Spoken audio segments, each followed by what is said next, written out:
So, hello and welcome everyone to our training series on climate disinformation. My name is Lisa Ginsburg. I'm responsible for coordinating the EDMO training program, and it's my great pleasure to welcome you here today to our second part of the two-part training series on climate disinformation. So, as some of you may know, last week we had a session on understanding climate disinformation, which was recorded. So if any of you were not able to attend the training, please feel free to watch our recording on the EDMO website and the training program. And today it's my great pleasure to welcome you to the second part on responding to climate disinformation. So we are joined here by some outstanding trainers here today. And it's very exciting to engage in this conversation with our trainers on looking into more effective responses to climate disinformation with such great experts and practitioners active in the field. And without further ado, it's my great pleasure to introduce Stephen Lewandowski, who is a chair in cognitive psychology at the University of Bristol. For those of you who don't know Stephen, he's a cognitive scientist interested in the pressure points between the architecture of online information technologies and human cognition and the consequences for democracy that arise from those pressure points. And Stephen will tell us today more, map out the variables that determines people's acceptance or rejection of the findings for climate science. And also he will give us a broad overview of potential countermeasures. So Stephen, the floor is yours. Yeah, I'm going to start out by setting the context and talk about the supply and demand of climate change misinformation. And then John Cook will take over and talk about interventions more than I will. So, the global context for this that we have to understand, I think, is what I call, many people call the post-truth world, which is exemplified perhaps by this statistic. During his first term in office, Donald Trump made more than 30,000 false or misleading claims. That means basically one every hour, 24/7 for 4 years. That's roughly what that works out to. So that is a blizzard of misinformation. But at the same time, three-quarters of his voters considered him to be honest. And that, to me, is an incredible conundrum on the one hand that I'm addressing in a different line of research, but it is also something we got to keep in mind when we're trying to deal with climate change, because we have entered a world in which, obvious falsehoods are nonetheless propagated and taken for granted. For example, what we have here is a famous, well, it was famous back then, a famous case of Trump's press secretary making claims about Trump's inauguration, the first inauguration, being the biggest ever. Well, these two photos tell you that that's nonsense, because the left was Donald Trump, the right is Barack Obama, who was inaugurated 4 years previously. Now, what's remarkable about this is that when you asked at the time participants to pick the photo that has more people in it, so you click a button on one or the other to indicate which has more people in it, well, then it turns out that among Trump voters, in particular those with high education, about a quarter picked the wrong picture. Now, does that mean they can't tell where there are more people in the picture? No, I don't think that is what's happening. What is happening instead is that those people know full well that the photo with more people in it was Obama and not Trump. And that is why they chose the Trump picture to express their support for their favorite politician. And we call this process, when the public gets involved in spreading falsehoods that they often know to be false, that is what we call participatory propaganda. And I think that is one attribute of our current world in which people knowingly engage in the spread of propaganda, aided by a leader who is saying, well, whatever you're seeing is not what's happening. Don't trust your lying eyes. Just listen to me, and I will tell you what you're supposed to think.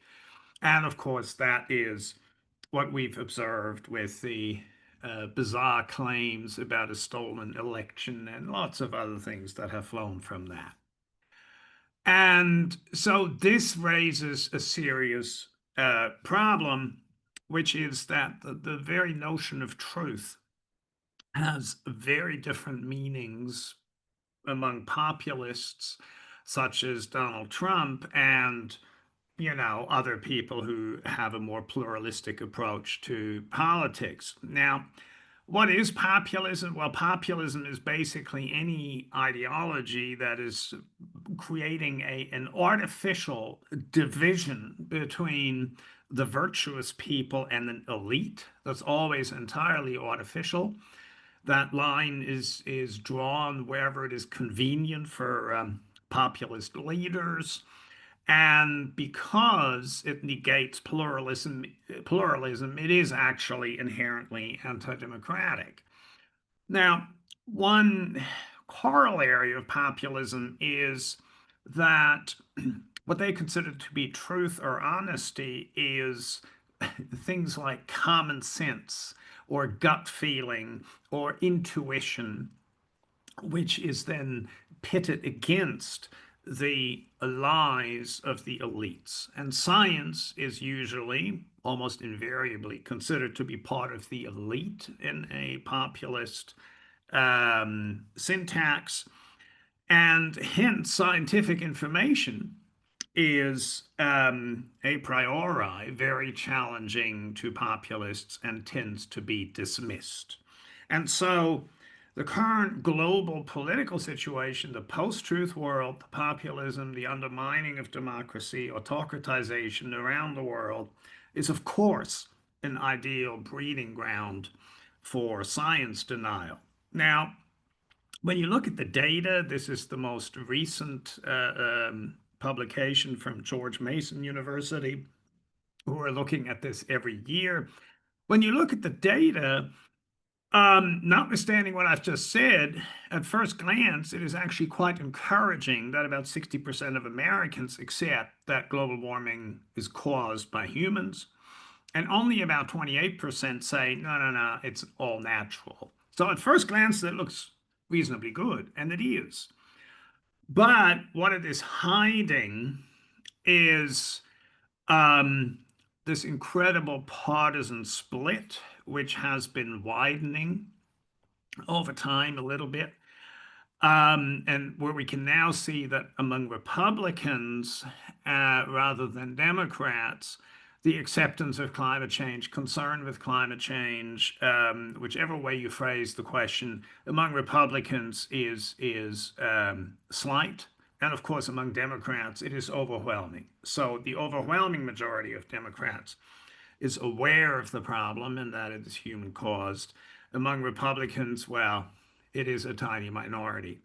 And that gap has solidified in the sense that Republicans have become more and more committed to this anti-scientific position. So the question is why? Why has that happened? Well, there is a supply and there is a demand side to this problem. The supply side are professional disinformers using a well-funded infrastructure who are supplying counter information to the public that is undermining the science. And just to sort of give you an idea of the magnitude of this, the annual income of think tanks, so-called, that are engaged in climate denial is about $900 million, just short of $1 billion. That's a lot of money. Now, not all of that is spent on denial, but that is the kind of cash that is floating around this think tank infrastructure to affect public debate.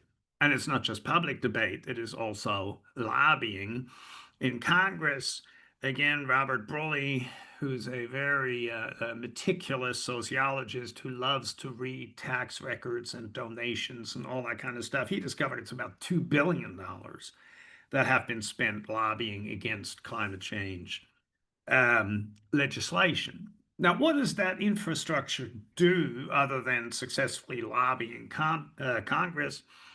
Well, what it does is to disseminate um, information. Here's some research by Justin Farrell from Yale, just sketching out the individuals and organizations that are involved in spreading disinformation about climate change. And he performed a computational analysis of more than 40,000 documents that were published by, 164 of these think tanks, 4,500 individuals.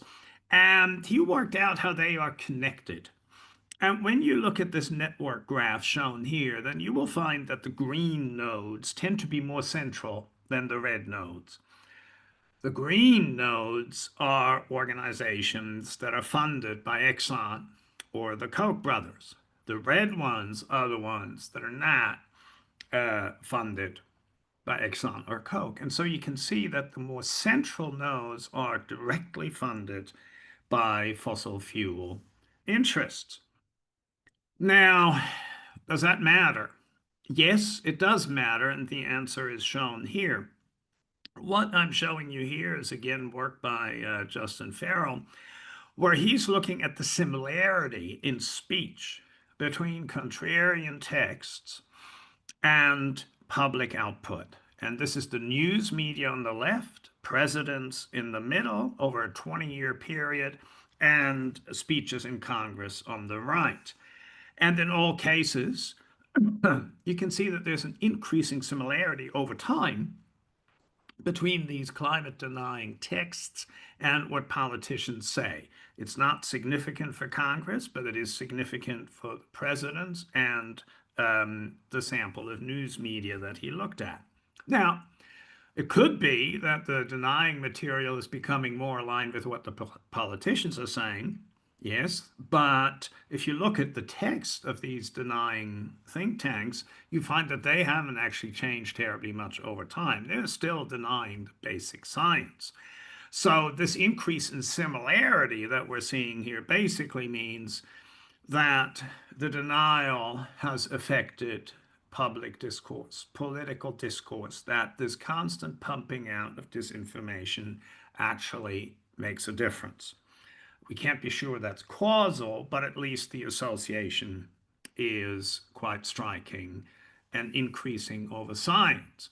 And that's not the only problem we're having. The other problem we're having is that, the media tend to be balanced, so they say, and so they're taught when you become a journalist. But what journalists are not taught is that there's a difference between a balance of opinion on the one hand and a balance of evidence on the other. And that it makes no sense in science to balance opinions. You have to balance the evidence that is supporting those opinions. And when you fail to do that, then you end up in a situation where fringe voices and quacks and cranks and political operatives are given the same weight in public discourse as actual scientific information. And that is problematic. Now, this has improved recently in some quality media, at least, but there is still a disproportionate visibility of contrarian press releases, contrarian scientists, and so on. Now, if you're interested in this, John Cook and I and some others have written a report on how this propaganda machine operates, which is available at that web link. And I'll have a QR code at the end um, for you to look at that if you want. Now, how does this denial operate? How do we know that it is denial? I mean, I've been calling it denial, but why? Well, it turns out that there are some identifiable characteristics of climate denial.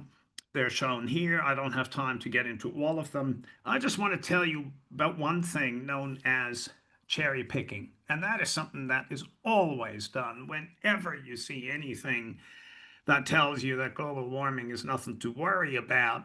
I can assure you that's probably cherry picked. Here's one example of a paper, of a newspaper article, opinion piece from some time ago, where this individual is claiming that, oh gosh, climate scientists don't know anything and their models are terribly wrong, and they didn't get it until 2007 when all of a sudden there was this zero point 0.7 degree drop in temperature.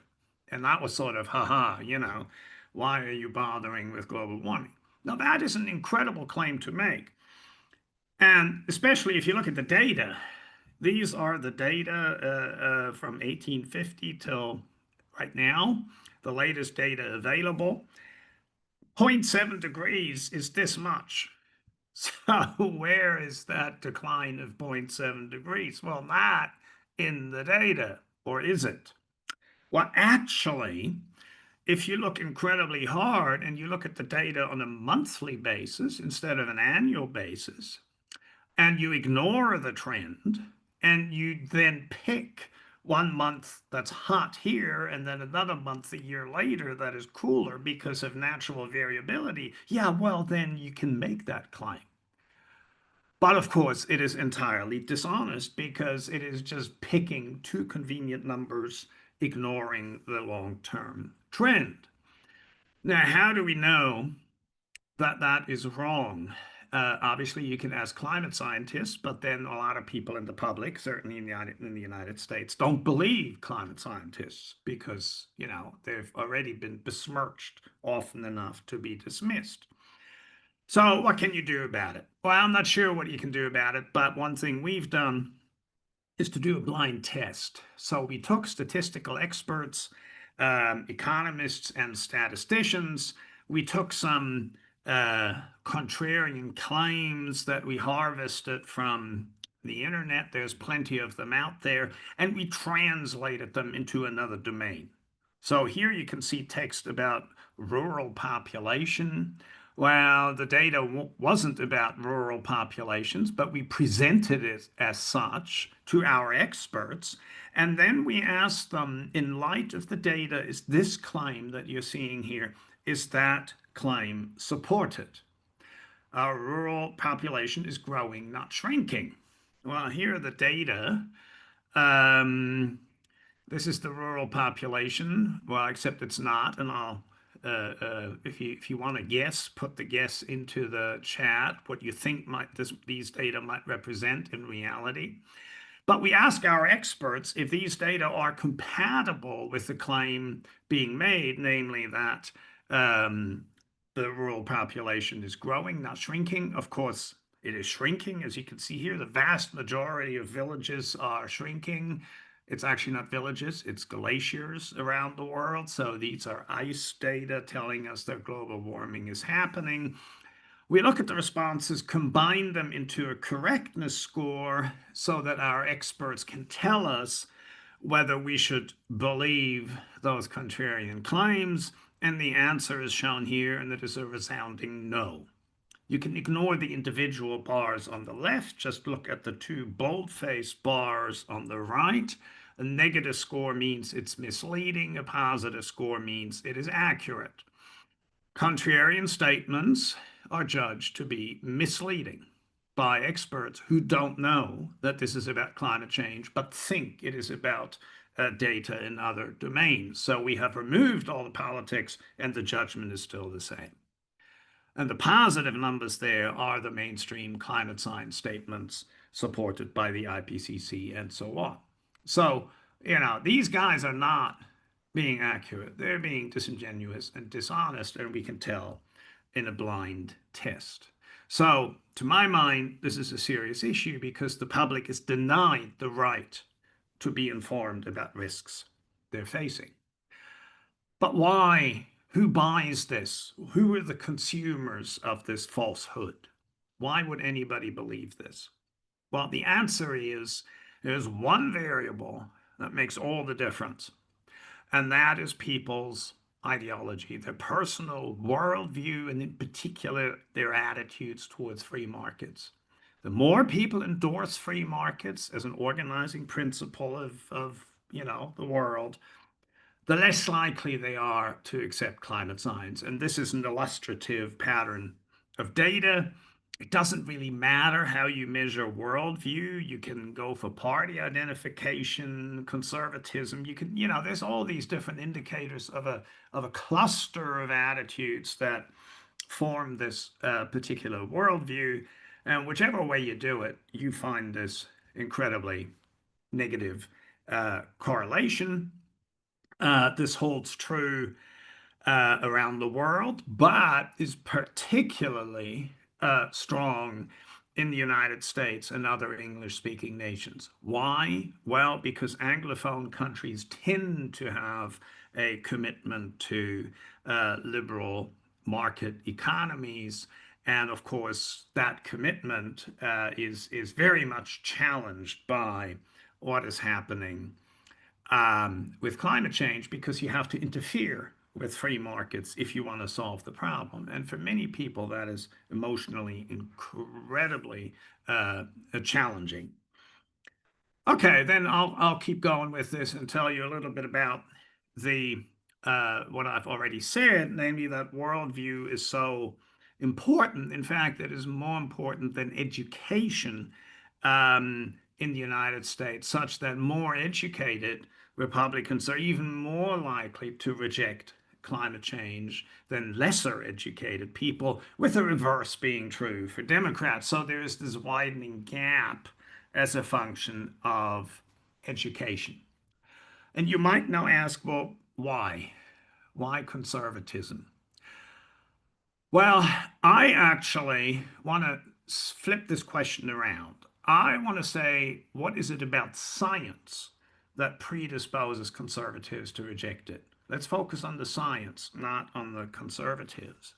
What has science done over the last 200 years or whatever? Well, it's done a few things that we take for granted, but are actually quite challenging for other people. People, human beings, used to be the crown of creation at the center of the universe.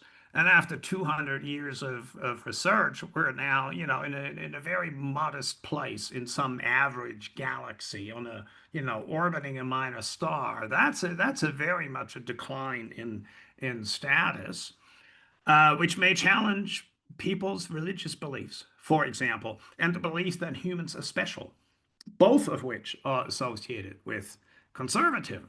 But it gets worse, because if you look at the norms of science, just look at those three norms that Morton Merton has postulated 80 years ago. Disinterestedness, communism, my God, universalism. These are the norms of science, that it is for the benefit of humanity, that everybody is owning the data, and that knowledge transcends political boundaries. Now, all of those norms are entirely in opposition to conservative values. So perhaps there is a deeper conflict here than we recognize, which is that what scientists do, whether they like it or not, simply by being scientists, is in conflict with conservative values and ideologies.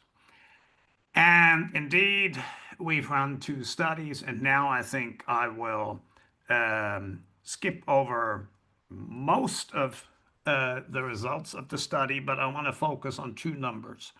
What I'm showing you here are responses in an experiment that we've done with a large number, about 1,000 people in the United States, where we asked participants about their endorsement of the norms of science. The norms I just showed you, I just asked people, hey, do you like this, basically? Do you think science should be like that?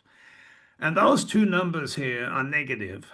That means that the more people endorse the science, the less likely they are to be conservative. Or put another way, the more conservative you are, the less likely you are to accept the norms of science. And I think that that might be a fundamental problem we're facing, that is transcending everything else, and might explain why, to date, it has been very difficult. I've tried for 15 years to find science denial on the political left. You get occasional things, but there's no systematic pattern, even where you might expect it.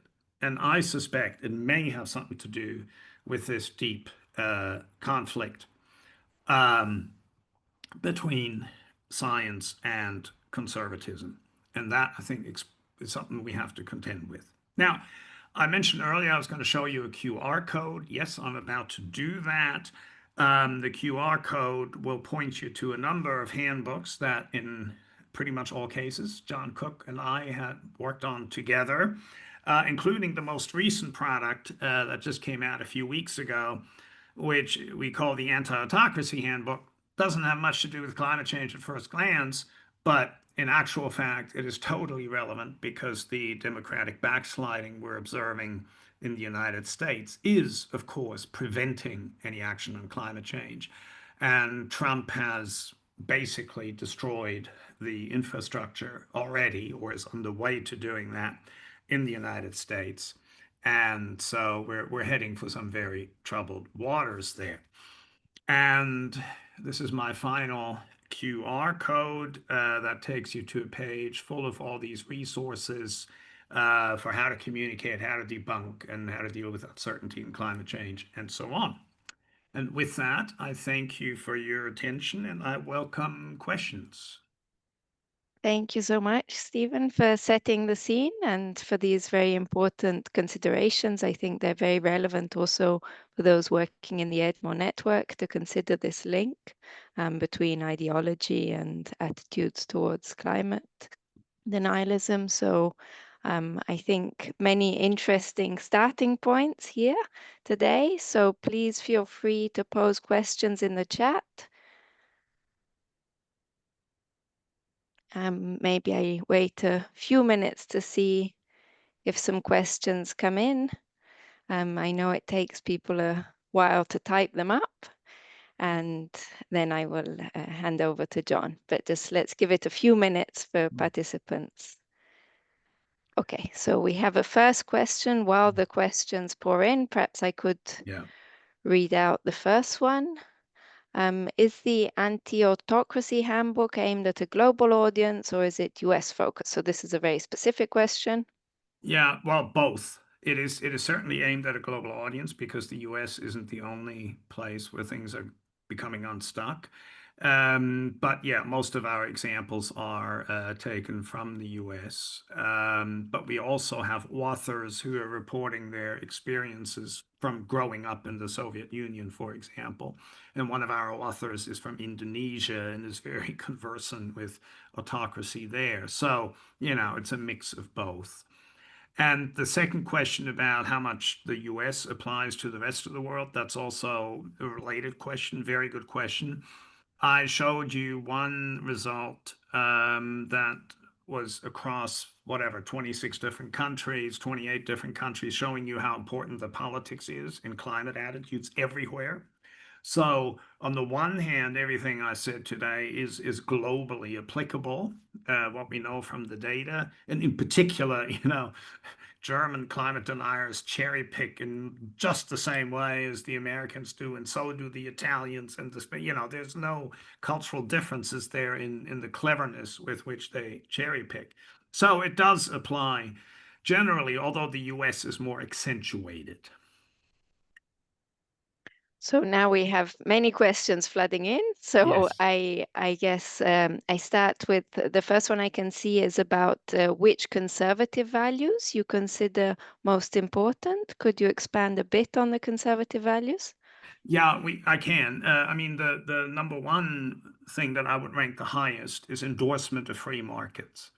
So that's more of a libertarian value than a conservative value, but the two are highly correlated anyway. So free markets is the number one thing. The number two thing I think is the status of human beings. In other words, people who think that we are somehow a special creature with incredible privileges and skills, those people are less likely to accept climate change or indeed evolution, because of course evolution is the science that tells us that we're not so special. And that is so the human exceptionalism, I think, is another value there. I saw a question about religion just flash past, and I want to turn to that because that's another conservative value. Religion is very interesting because it is not uniform at all. Um, Depending on what faith you're talking about, depending on the culture you're talking about, religion can actually be also a positive driver of support for the environment. This whole idea of, God having given people stewardship over the planet is actually a call to sustainability and protection of the environment. And the Pope, previous Pope, has done that in one of his encyclicas. But on the other hand, you have Protestant fundamentalists in the United States that have a very different attitude, and for them, it's sort of dominion that matters. Humans were created to run the world, therefore we can do whatever we want. So religion is diverse.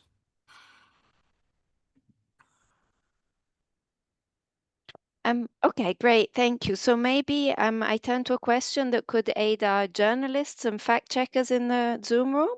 So a question, is there an easy or recommended way to do a kind of blind expert test on the journalistic practice to help our debunks and articles?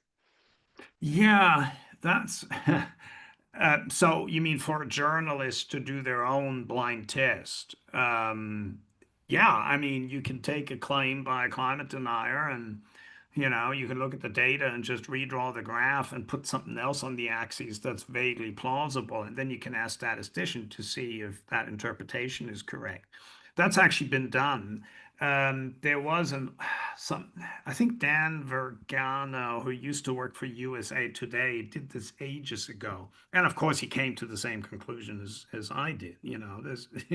You cannot interpret climate data in any way other than to be concerned about what's happening accurately interpret them in any other way. I mean, climate denial is not compatible with the physical reality of the planet. So they have to do something that is questionable. It's just not possible to mount a valid argument against climate change. Indeed. Okay, so the next question goes, I guess, a bit more into responses, possibly. So I'm not sure if this is something John will address, but they Let ask, is John address that, I think. okay, Yeah. great. And the question about the slides, of course, we will share the Yeah, slides, yeah, so sure. no worries about this. Um, okay. Now, there's a question about similar trends in how people react to climate misinformation and vaccine misinformation, Oh, as you seems like you looked at both in the yes. slides, and this Yes, is anything absolutely. Yes, yeah, okay. it's identical. I mean, what is happening now in the US with RFK and his cabal destroying public health, which is what they're doing, by the way.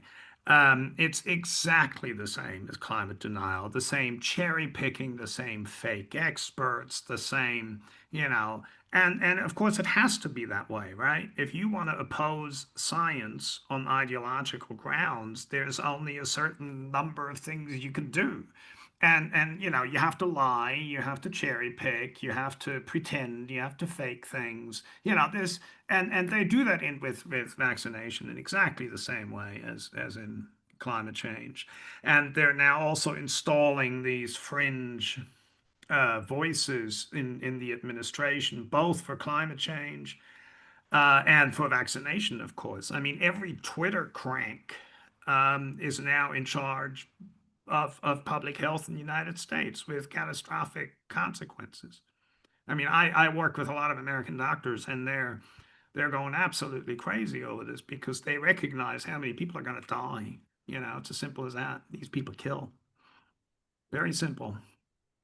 Yeah, indeed. Thank you. So maybe I ask one more, and I see a lot about responses, so maybe we could come back to them after John's presentation. I ask one last one about climate fatalism. So there's a participant asking more about the argument that essentially anything we do is pointless because of the behavior of bigger countries, so why bother? Do you have anything to add on this? Well, I mean, it's it's complicated. Um, I mean, obviously, when I'm being cynical about this, I would say, well, that's very self-serving, isn't it? Because it gets you off the hook. First we didn't want to do anything because the problem wasn't real. Now we decide we can't do anything because the problem is already unsolvable. The common denominator there is you have to do nothing, and hence I can drive my SUV or whatever. So that's one aspect of this that has to be pointed out. Now, I don't think the people are driven by that necessarily. There is, of course, also great fear. There is recognition of the magnitude of the problem. This is a really big problem, and solving it is not going to be easy. But I would say, the reality is that it's never too late. I mean, yes, it's too late to stay below 1.5 degrees, probably, most likely. But that doesn't mean we can't stay below 2 or 2.5 or whatever. You can always keep the problem from getting even worse. And there are no perfect solutions, but there are solutions that are better than letting it just run and turn into really nasty stuff in the future. Yeah. Thank you. So there's some very, very interesting questions in the chat also about questions of cultural differences and regional variations. We have an anecdote from Switzerland. I think this is very interesting also for the EDMO network, which operates across different countries, and to what extent can we see these differences or similarities across. I don't know if you want to say a last word about this, and then I need to hand over to John. I'd say hand it over to John because I've been keeping track of the Of time course. over the So last. I leave you, if you want to answer any more in the chat, please feel free. Okay. And it's my great pleasure to introduce John Cook. John is a senior research fellow at the Melbourne Centre for Behaviour Change at the University of Melbourne. He researches how to use critical thinking to counter misinformation, and he has worked with a number of organizations, including Facebook, NASA, UNICEF, to develop evidence-based responses to disinformation. So John, the floor is yours. Thanks very much. And thanks, Steve. That was a really interesting talk. I had some questions, but maybe I'll ask them offline later on. So I'm going to talk more about interventions, like particular like communication strategies in response to misinformation, or not even necessarily in response, but maybe preemptive strategies as well.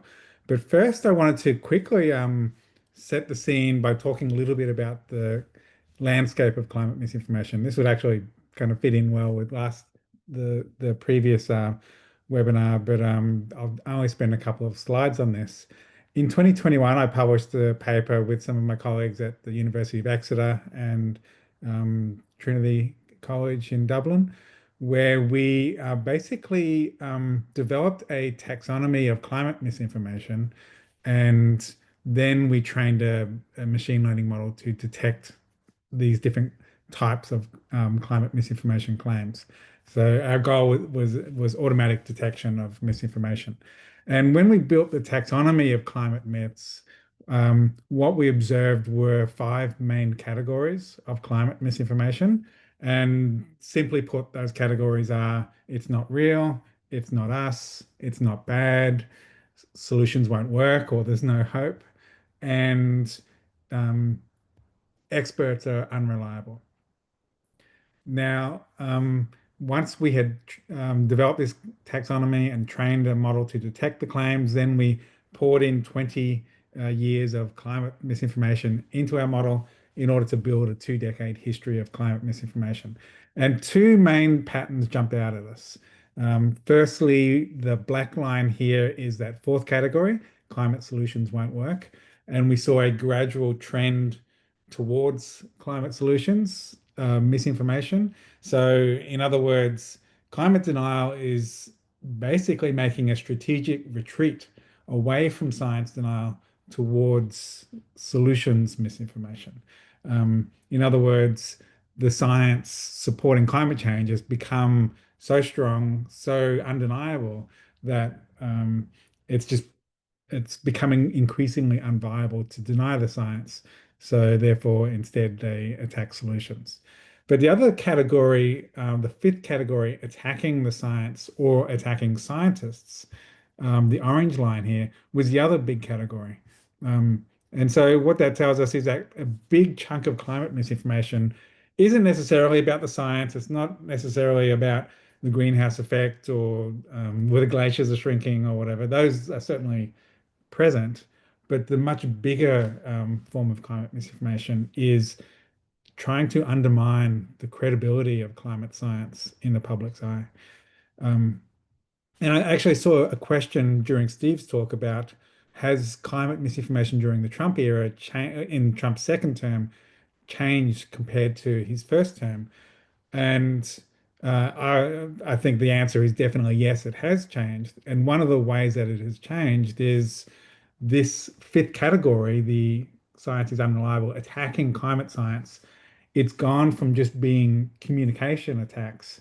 It's actually structural attacks now. They're actually dismantling climate science. They're shutting down programs. They're defunding it. They're shutting down climate websites run by the government.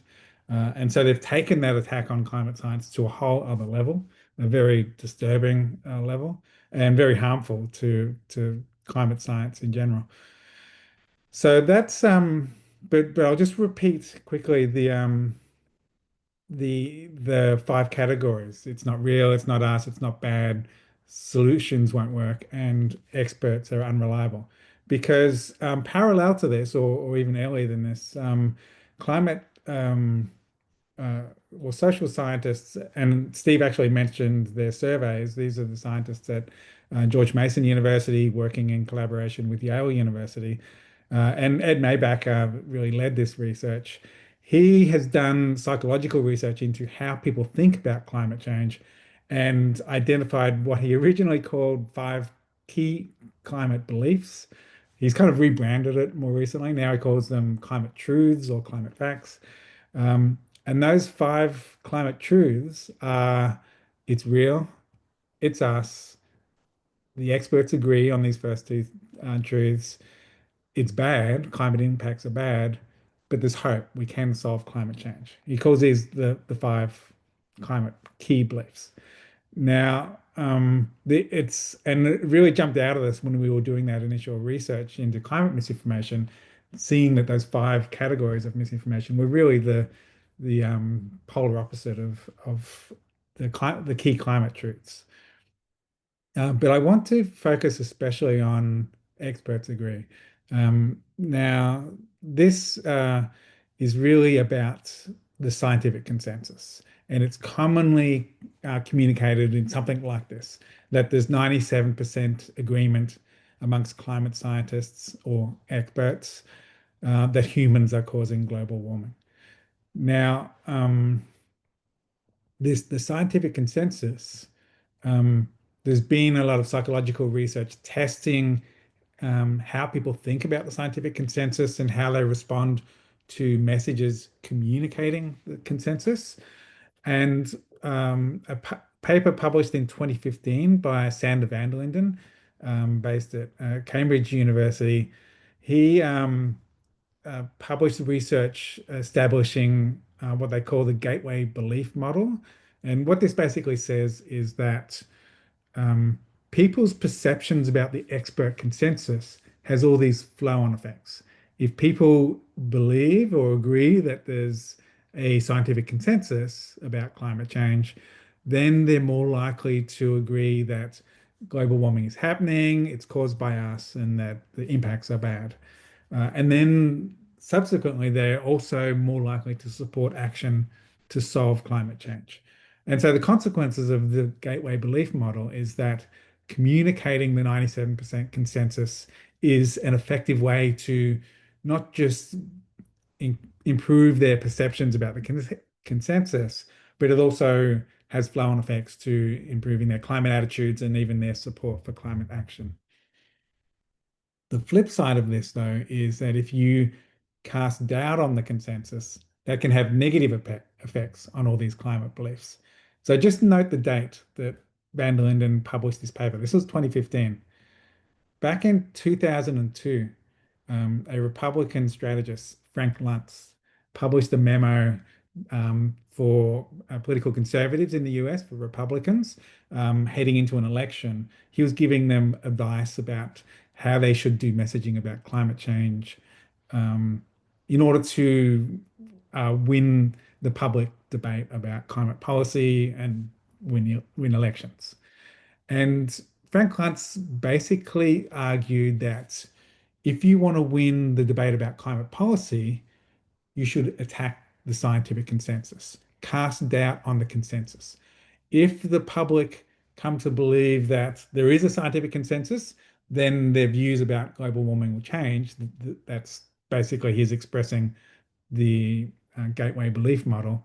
So you should cast doubt on the consensus, and then you'll win the debate on climate policy.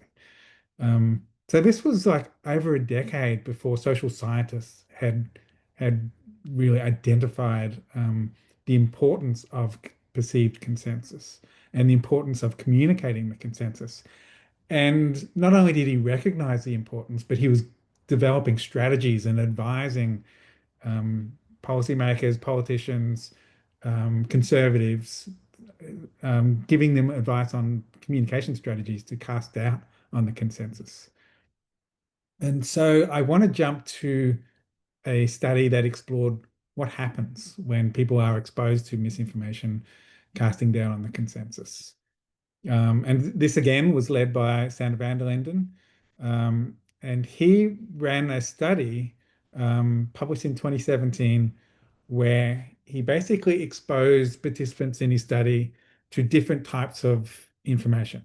There was either factual information, the 97% consensus, or there was misinformation casting doubt on the consensus.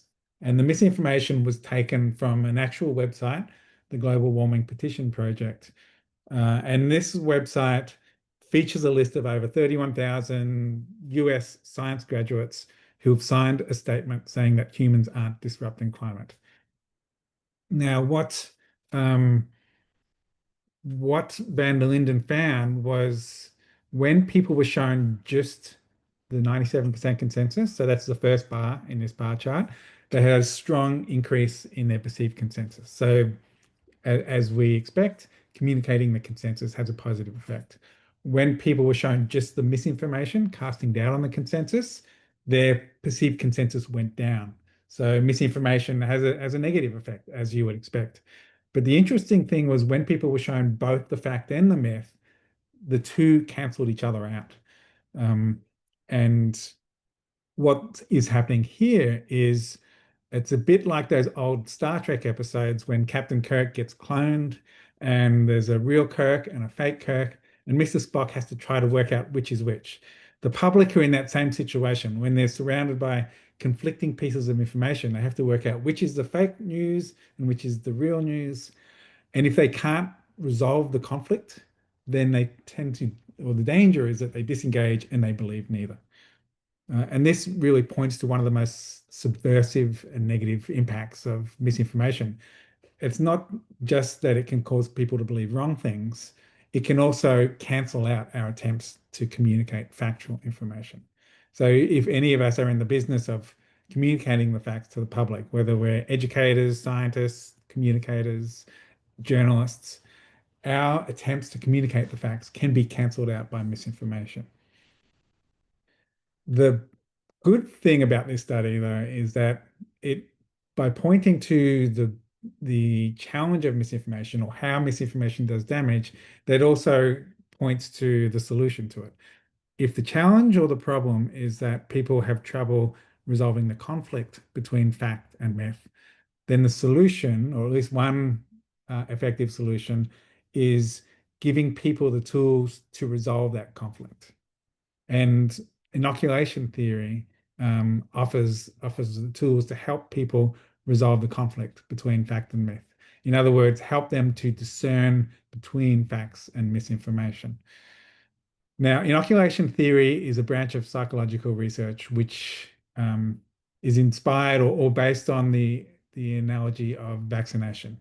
When people get vaccinated, they're, well, and the analogy worked a lot better before mRNA vaccines, but I'm going to use the analogy anyway.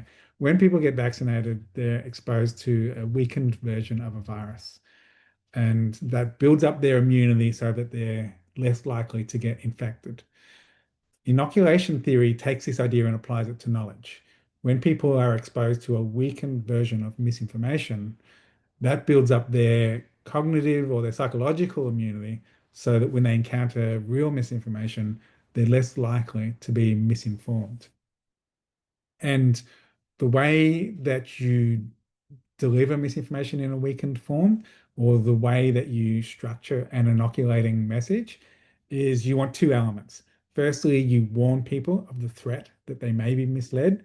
This is kind of like a danger, Will Robinson. There's misinformation out there that can potentially mislead you. And then you provide counter arguments, which explains how the misinformation misleads. So in Sander van der Linden's study, um, one group of participants in the experiment was shown an inoculating message before they were shown the misinformation.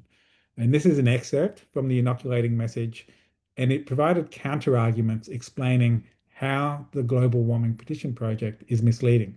Firstly, it's a website with very little quality control. So a lot of the names in those 31,000 were fake. There were Star Wars characters, there were Spice Girls, there were people who had been dead for a lot, decades or centuries. 31,000 seems like a really large number, but it's actually a tiny fraction of the millions of US science graduates. And because it was anyone with a science degree, almost the vast majority of them had no expertise in climate science. There were medical scientists, computer scientists, veterinary scientists, engineers, but very few who actually had expertise in climate science. What van der Linden found was when he explained the techniques used in the misinformation or inoculated people, and then showed them the fact, the 97% consensus and the misinformation was mostly neutralized so that the facts were able to have a positive effect. Now, I want to quickly point you to another study that actually also came out in 2017. This was research that I did with Steve, who just spoke, and Ulrich Ecker, based at the University of Western Australia. And we actually were looking coincidentally, because neither our team or Van der Linden's team had any clue that we were both working in the same area, but we were using the same misinformation. In our experiment, we exposed people to the Global Warming Petition Project and measured what impact that had on their climate perceptions. And similar to Van der Linden, we found that misinformation has a negative effect. So this graph here shows people's change in beliefs, but it also shows how their beliefs changed depending on their political ideology. Steve mentioned that political ideology is the biggest driver of people's attitudes about climate change. It's also a strong driver of how people react to information about climate change. And so we found that the more conservative people were, politically conservative, the more they were persuaded by climate misinformation. So this tells us that climate misinformation is polarizing. Um, it pulls people apart. So when they're exposed to misinformation, they end up further apart in their climate perceptions. We also tested an inoculating message, but the big difference between our inoculation and the one I showed before from Van der Linden's study was we didn't mention the global warming petition project at all. Instead, we mentioned tobacco misinformation as using the same rhetorical technique, which is fake experts, um, as the technique that was used in the global warming petition project. And I think someone even mentioned tobacco misinformation in the question whether there's parallels, and certainly yes, the same techniques as Steve said are seen across topics. And I'll come back to that on vaccine misinformation later on in this presentation. So what we were doing there was just very generally trying to explain here are general techniques of misinformation used, and you should and warning them that you should be on the lookout for these techniques. And then we showed them the Global Warming Petition Project. And what we found, this blue line here, was that the misinformation was neutralized. There's a slight slope to the line, but statistically it was equivalent to a flat line. And what this tells us is that whether people are liberal or conservative, left wing or right wing, nobody likes being misled. And when you explain the techniques used to mislead, those techniques are no longer persuasive with people, regardless of where they sit on the political spectrum. So coming out of this research, and I'm going to repeat the flick graphic that Steve showed. This research tells us that explaining the techniques used to mislead is a effective way of building people's immunity or resilience against being misled. The challenge, though, is these five techniques of science denial, and FLIC is a useful acronym for helping remember them. And I talked about fake experts. Steve talked about cherry picking before.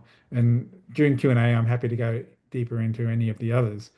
But the challenge is that these five techniques are not just techniques. Oh, I've got my slides in the wrong order here. I don't know what's happening here. I'm going to jump to here. Um, those five techniques are actually categories. And there's a whole range of rhetorical techniques, logical fallacies, and traits of conspiratorial thinking underneath them. And this turns out to be a big communication challenge because um, not only do we want to make people aware of these different techniques in order to build up their immunity, we want them to internalize them deeply enough that if they spot them out in the wild, when they're watching TV or on social media or having conversations, that they will be able to spot these techniques. And that's a big communication or education challenge. How do we get people internalizing all the flick fallacies and rhetorical techniques? So I want to briefly talk about one intervention that I've worked on, which is using digital games to help teach people the flick taxonomy. Um, so the idea with digital games is that you want to firstly have a scalable intervention that can reach a lot of people. You want it to be engaging, so using gamification and using humor and visuals to make it more engaging to people. And so the way the game works is, um, again, using humor, we have a cranky uncle character who explains the techniques he uses to cast doubt on science. It's kind of like letting you in on all his techniques and ways of fighting facts. Um, but the other thing the game does is it uses the tools of gamification like quizzes to get people practicing critical thinking. Critical thinking is hard, but if you get people practicing it enough, it becomes a quicker, easier task.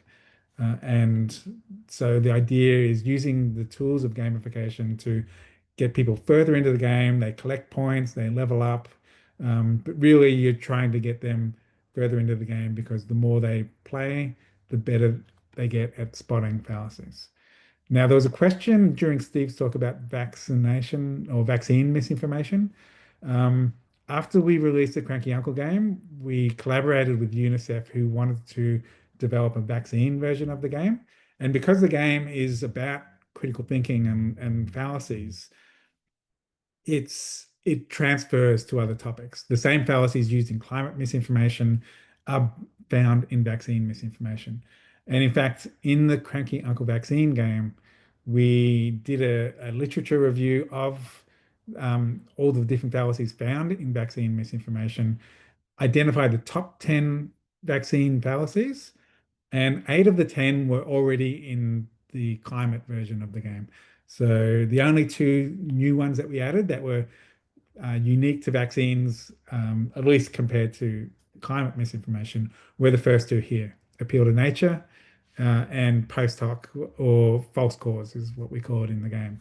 And the common version of that is that someone got vaccinated and then showed signs of autism, so therefore the vaccine must have caused autism, which is the same logic as saying the rooster crowed and then the sun came up, so the rooster must have caused sunrise. I'll finish there. Hopefully, we've got time for some questions. Great. And Thank you so much, yeah. John, for this really interesting and inspiring presentation. I guess there is hope, and we already have one question in the chat asking about inoculation as a preventive strategy, but if it only works with target groups who haven't been exposed to this information yet.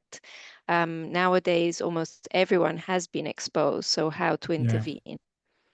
Yeah, it's a good question. So Joshua Compton, who's kind of written, or he's literally written a book on inoculation, um, has written about um, two types of inoculation. He calls it prophylactic inoculation or therapeutic inoculation. But what he's really talking about is pre-bunking or debunking. Um, and inoculation can be applied in both ways. So yeah, although the implication is that you inoculate people before they get exposed to misinformation. Inoculation can also be effective after they've been exposed to misinformation. And really, how you debunk misinformation um, is can really be done in the same way that you pre-bunk misinformation. But you in the same in either context, you explain how the misinformation misleads. And yeah, so to answer that question, I think that whether you're pre-bunking or debunking, explaining the misleading techniques of misinformation is effective. Great, thank you. And I guess the importance of education and critical thinking is also very relevant to our EDMO network. There's another question about the cranky ankle. I also look forward very much to testing it. What happens, or the question is, would you expect that people would reject it as a re-education project of the political left? Have you had this experience so far? Or, yeah, I'd Yeah, leave it. so as a general principle, and this is what Steve and I found in that 2017 study, we found that firstly, um, when you explain the techniques of misinformation, that works across the political spectrum. So in general, the principle of explaining misleading techniques can can be worked across the political spectrum. And the second thing we found there was we were able to inoculate against climate misinformation without even mentioning that misinformation. Instead, we were explaining a much less polarized issue, which was tobacco misinformation from the mid 20th century. And we found that looking at that particular example, inoculated against climate misinformation, even though climate is much more polarized. So doing that technique depolarized misinformation, which is otherwise polarizing. So what this means is this logic-based inoculation or technique-based inoculation, explaining rhetorical techniques. Um, you can you can structure it, you can use it in ways that is less polarizing, which would be less likely to be seen as a re-education project of the left, by using examples of fallacies that aren't polarizing. And I'll give a good example of that. I have a colleague, Dan Bedford, who is a professor teaching in Utah at a college in Utah, and he teaches a subject about climate change where he wants to teach them how to spot these misleading techniques. How he starts is he picks an example of a fallacy coming from the left and says, here is an example of a fallacy that you should spot, and uses a Democrat saying something. I forget the example. Uh, and because it's in Utah and his class is typically quite conservative, they're fully on board with this, and he gets buy-in into this approach of spotting fallacies, and then he uses an example of the political right. So he's kind of ju- because fallacies can be everywhere, not only left and right, but also across multiple any topic, really. You can find examples that are less polarizing or more worldview affirming. It's a very versatile approach. Indeed, thank you very much. And I guess this answers also the follow-up from Matthias. And aside from this, I see not a question, but praise for John's work, and in particular, the work and the people at Skeptical Science. So, as an incredible resource. So, we invite all participants to also check it out. And thank you so much, John. If you have any further questions for John, please feel free to drop them in the chat. In the meantime, I will start introducing Simone. Simone is a journalist based in Italy, a managing editor of Facta, and since 2023, he has been editing the newsletter A Fuoco, dedicated to climate change and related mis and disinformation. So, A Fuoco is a newsletter funded by the European Media and Information Fund and is entirely dedicated to climate change. And we look forward to hearing from Simone about his experience of one possible effective counter or response to climate disinformation. So, what have you learned from your experience at Afoco? Simone, the floor is yours. Thank you very much. Good morning, everyone. First of all, I want to show with you the QR code of to reach the website of Afoco, because maybe you want to take a look to what I'm talking about, and otherwise you will find the link in the chat. I just put it there. Okay. Many thanks to Stephen Lewandowski and John Cook for their insightful and priceless contribution. I'm a journalist. I'm not an academic, so I'd like to share with you my experience with Afogo, and this is this newsletter focused on climate crisis. I'm journalist who, among other things, works on issues related to disinformation and social and economic consequences of the climate crisis. The reflections I'm going to share with you today are the result of two closely connected things I do. The first one is my daily work as editorial coordinator of Facta, is an Italian fact-checking outlet inside the EDMO network too. And on the other hand, perhaps even more significantly, there's the journey of curating and developing Afogo, the newsletter entirely dedicated to climate crisis disinformation. Afogo was launched. I'm gonna show it to you some. Yeah.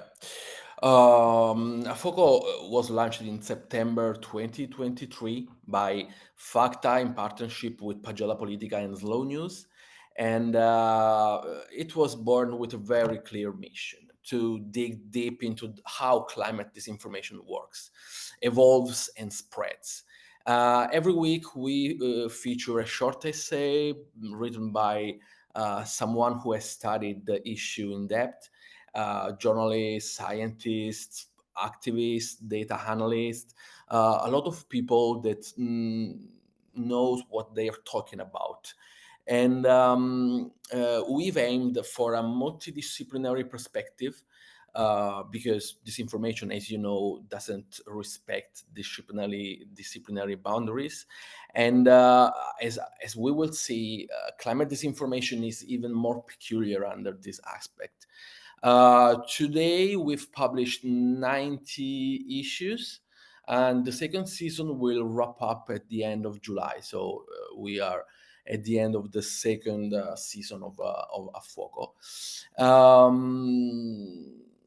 As you can see, looking at the website, we place great importance on the faces and biographies of our authors, not because we want to rely on an appeal to authority, because we know that this alone isn't enough to convince an audience of the strength of an argument, but because we believe that our authors' background and experiences are an integral part of the message we are communicating, a key part of the story we are telling to the audience.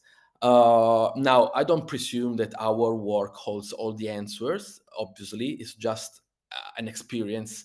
But I do believe that certain patterns and lessons are emerging from this experience, and so personally, this project brought to me three big lessons.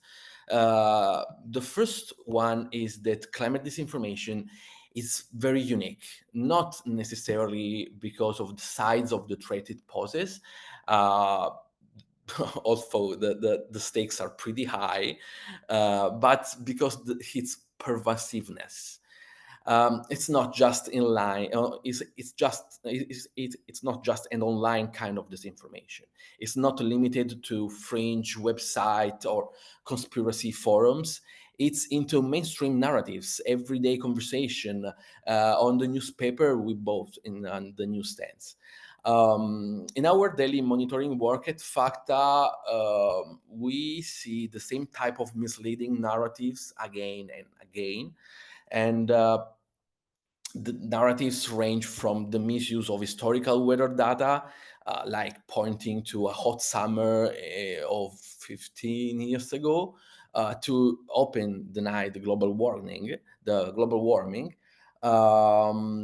to some outright urban myths like the one when Hannibal crossed the Alps with elephant, which is supposedly the proof that it must have been much warmer in the past.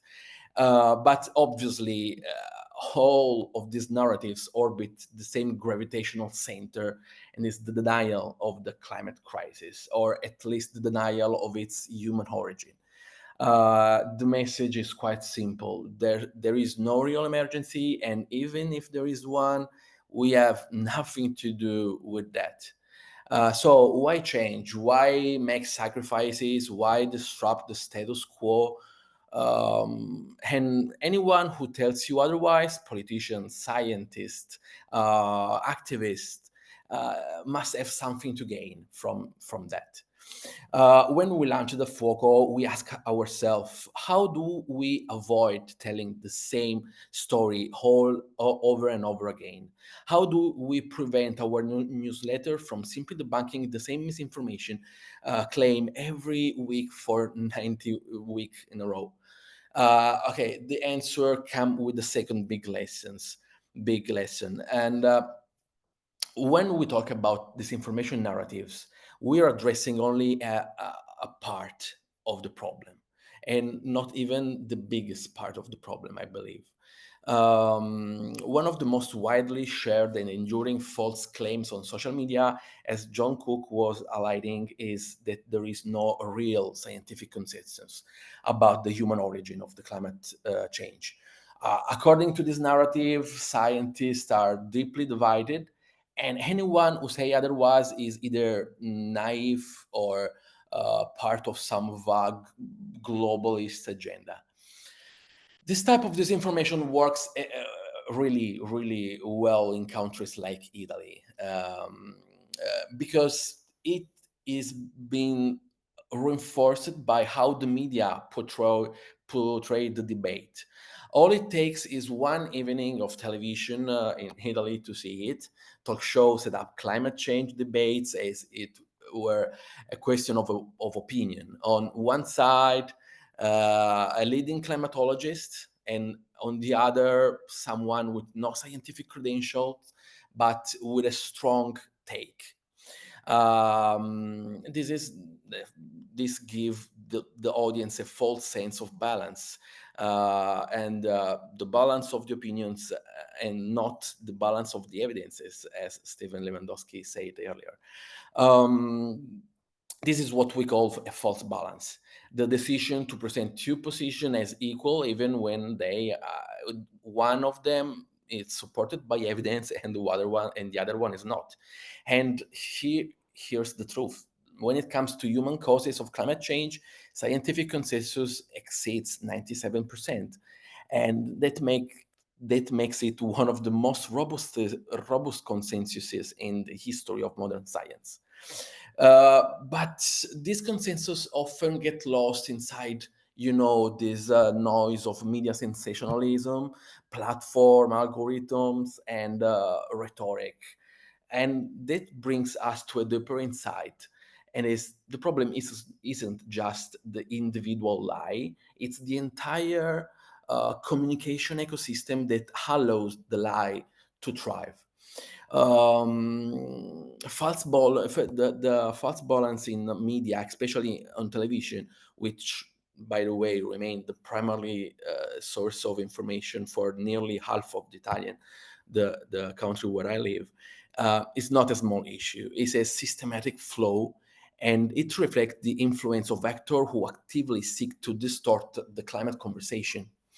And as Facta, we ran a data analysis and found that about 2/3 of the climate disinformation narratives that circulate online are also showed up in at least one mainstream newspaper you can buy at the newsstand. This tells us something important, and is that climate disinformation is not just a fringe phenomenon. It is inside the public conversation, the public flux of everything we're talking, and that raises a key question: where are these lies coming from? Unfortunately, we don't always know it because media dynamics are often opaque, and it's not possible to trace this all the time. But when it comes to social media disinformation, we have more clarity. There is this investigation that was conducted by ecobot.net during the COP26 in Glasgow in 2021. And they uncovered that in the 2021 alone, 16 of the world's biggest polluters were responsible for over 1,700 misleading posts about climate change on Facebook. And this adds false, manipulative, often targeting the most vulnerable groups, generated nearly 5 million in revenue for the platform. So the question becomes, how do we respond to all of that? At Afuoco, we knew that simple fact checks, while still necessary, and this is what we do with Facta, weren't enough. That's why we use the newsletter as a space for critical discussion, a place where scientists, communicators, and experts could engage the public with depth and more clarity, free from the click-driven pressure of social media. And with time, we took our time to do that, because we gave our contributors something that it's very rare in journalism today, in the Italian journalism at least, and it's time and resources. Thanks to the support of EMIF, we were able to allow authors to investigate deeply, to write with care and with time, and to explore beyond the headlines. And we also prioritized inclusion. That was very important for me because Afoco features a gender balance lineup, and contributors and are from underrepresented voices. And because we really believe that we need the voices that we are not hearing in the public debate right now. We asked only one thing to them: to use their knowledge to counter the distortion at the heart of our public climate discourse. Because, to do so, we wanted them to talk about real thing, concrete thing, or relatable realities for our audience, because we know that the best way to fight climate denial is with vivid, compelling stories that people can see themselves in. And that's why on Afogo, you will find both a strong stance on why no, it's not too late to change course, and why saying otherwise can lead to resignation that fuels climate inaction. And articles about the future of tennis in a warming world. You will find an analysis of how fossil fuel companies invented the concept of carbon footprint, not to empower individuals, but to shift blame away from the corporations. You will find stories that uncover how PR campaigns have hijacked environmental messages for decades. In short, we try to tell the story of a world that is on fire, like the title of the newsletter suggests, not only by debunking single piece of disinformation, but by exploring the forces that made such disinformation so successful in the first place. Showing people the behind the scene of disinformation, the techniques the disinformation used in order to mislead them. And like John Cook said, no one liked to be misled. Um, I want to conclude with the last lesson we learned from this experience. And is that climate disinformation is extraordinarily adaptive, and it evolves with time. Um, we found out that one of the most common form of disinformation today is something that we call new denial. It no longer outright, it no longer denies the existence of climate change, because right now we're trying to it's becoming more difficult to do, because yeah, the reality outside is, quite eloquent. But uh, instead it focuses on undermining climate solutions, telling that are useless, hypocritical, elitist, or harmful to the economy. And this is far more insidious, because it doesn't sound like a real denial. It sounds like skepticism, concern, real concern. And in some cases, it sounds like common sense. And that's why it works. In this context, in this complex context, traditional fact checking is still necessary, but no longer sufficient. We need an approach that takes into account not only scientific accuracy, but also the emotions, the concerns, and the values of the citizens, of the audience. And we need to address why those lies are so attractive, not just prove that that thing is a lie. Because if there's one key takeaway from all the effort to counter climate disinformation, is this: we cannot face a global crisis without public consensus. And we won't build that consensus simply by pointing out errors, lies, mistakes. We need to tell better stories, honest, human, evidence-based stories that bring people into the conversation instead of pushing them away. And I think this is the most decent thing we can do right now as a journalist, as a fact checker, as part of a wider community. Um, Thank you very much. Thank you so much, Simone, for this great overview of your work. I look forward to reading more from the F4Co newsletter. And also thank you for these insights on the adaptability of climate disinformation, which I'm sure many in the disinformation field recognize about disinformation more generally, and also the role of values and emotions. All this is, of course, very important. Now, any questions for Simone? Um, so there is one question. Can you tell us about your audience, readers, please? In fact, this was also the question I was going to ask in terms of what do you have anything to share with our audience about learning about the impact, and have you managed to reach those audiences that are perhaps more skeptical? Yeah, okay. We had some issues with FACTA in engaging women and younger people, because when it comes to a single misinformation narrative, um, uh, we conducted some focus group, etc., and we saw that the most of our audience was old and male, made people. With Afoco, this is changing, and a lot, because now half of our audience is it's feminine, and the other one is masculine. But there is another thing.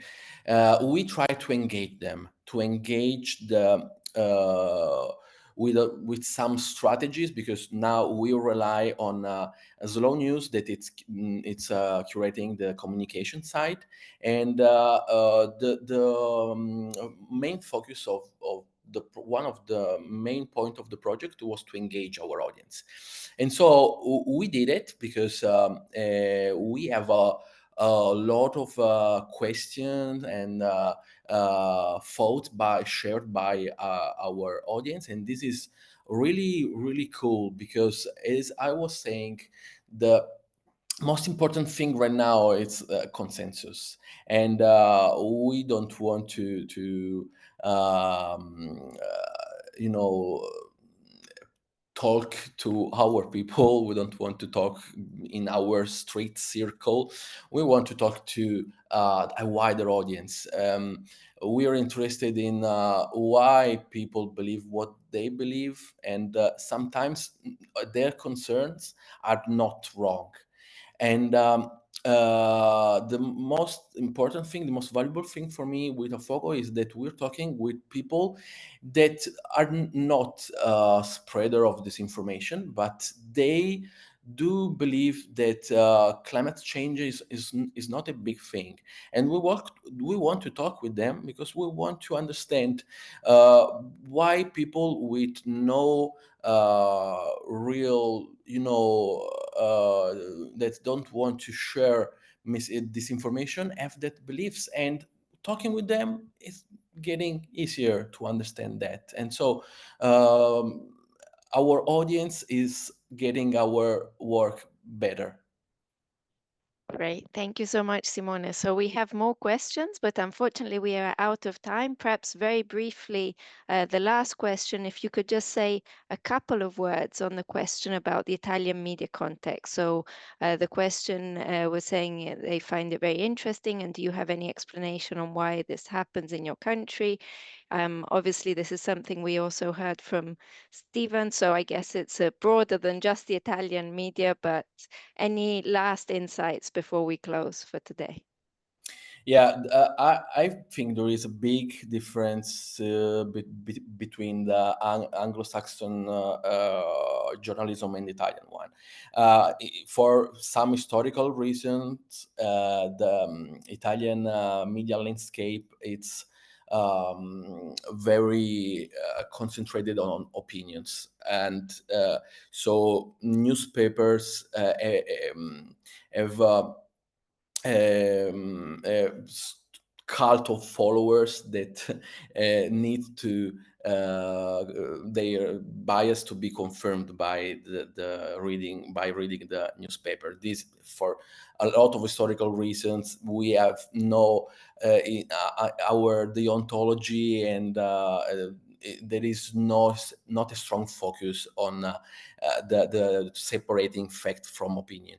And the media landscape in Italy, it's not so rich, it's opinion driven, and the combination of these two things, it's very it produced what I said. People that talk to other people just in order to confirm their biases. And right now there are a lot of interest behind some newspaper, because as I said, there is a lot of propaganda from companies in order to switch the focus from corporates to individuals. And so the combination of this factor is something explosive in a media landscape.